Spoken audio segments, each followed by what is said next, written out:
एक बच्चे को आम का पेड़ बहुत पसंद था। जब भी उसे फुर्सत मिलती वो पेड़ के पास पहुंच जाता, पेड़ के ऊपर चढ़ता, आम खाता, खेलता, थक जाने के बाद उसी की छाया में सो जाता।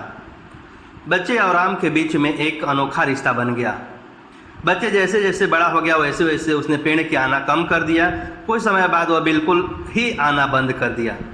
आम का पेड़ उस बालक को याद करके अकेला रोता।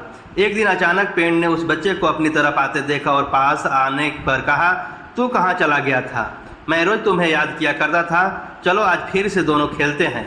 बच्चे ने आम के पेड़ से कहा, अब मेरी खेलने की उम्र नहीं है, मुझे पढ़ना है, लेकिन मेरे पास फीस भरने के पैसे नहीं हैं।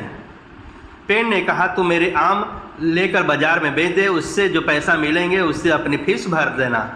बच्चे ने आम के पेड़ के सारे आम तोड़ लिए और उस आमों को लेकर वहाँ से चला गया। उसके बाद फिर कभी दिखाई नहीं दिया।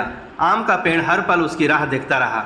एक दिन फिर आया और कहने लगा, मुझे नौकरी मिल गई है, मेरी शादी हो चुकी है, मुझे अपना घर बनाना है, लेकिन इसके लिए मेरे पास पैसा नहीं है। आम के पेड़ ने कहा, तू मेरी सभी डालियाँ के काट ले, जा उससे अपना घर बना ले। उस जवान लड़के ने पेड़ की सभी डालियाँ काट ली और लेकर चला गया। आम के पेड़ पास अब कुछ नहीं था, वो बिल्कुल बंजर हो गया था, उसे देखता नहीं था।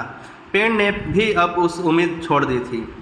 फिर एक दिन अचानक वह बूढ़ा आदमी आया। उसने आम के पेड़ से कहा, शायद आपने मुझे पहचाना नहीं, मैं वही बालक हूँ जो बार बार आपके पास आता था और आप हमेशा अपने टुकड़े काटकर मेरी मदद करते थे। आम के पेड़ ने दुख के साथ कहा, पर बेटा मेरे पास अब कुछ ऐसा देने के लिए तुम्हें नहीं है कि तुम्हें दे सकूं। वृद्ध की आंखों में आंसू के लिए कहा, मैं आपसे कुछ लेने नहीं आया हूं, बल्कि मुझे आपके साथ जी भर के खेलना है, आपकी गोद में। इतना कहकर वो आम के पेड़ ने लिपट गया और आम के पेड़ की सूखी डालियां अंकुरित हो उठी। दोस्तों, वो आम का पेड़ और कोई बल्कि हमारे माता पिता हैं। जब हम उनके साथ खेलते हैं अच्छा लगता है, लेकिन जैसे जैसे हम बड़े हो जाते हैं उससे दूर होते गए। पास भी तब आए जब कोई ज़रूरत पड़ी या कोई समस्या आने खड़ी हुई। आज कई माँ बाप इस बंजर पेड़ की तरह बच्चों की राह देख रहे हैं, जाकर उनसे लिपटे उनके गले लग जाएं।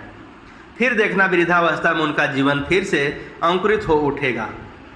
किसी कवि ने क्या खूब कहा है, बड़े बुजुर्गों की उंगलियों में कोई ताकत तो न थी, मगर जब मेरा सिर छुआ झुका तो फिर सिर पर कांपते हाथों ने जमा